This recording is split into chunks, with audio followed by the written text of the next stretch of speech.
Ciao a tutti, in questa puntata vedremo molto velocemente l'utilizzo del martello cinetico. A cosa serve il martello cinetico? A smontare un proiettile finito.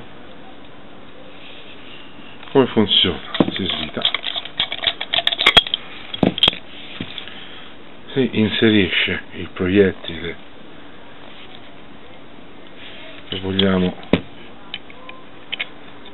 smontare, proprio messo male,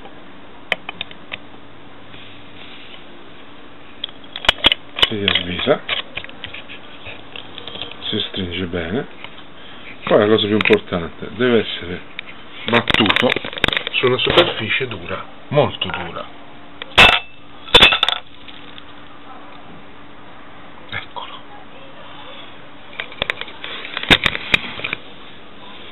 Come possiamo vedere,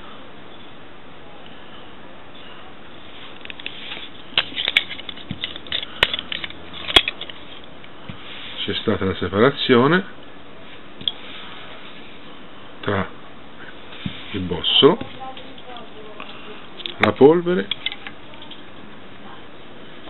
e la palla, che potremmo poi recuperare.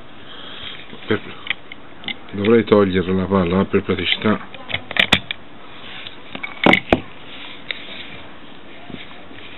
veramente la toglio. No.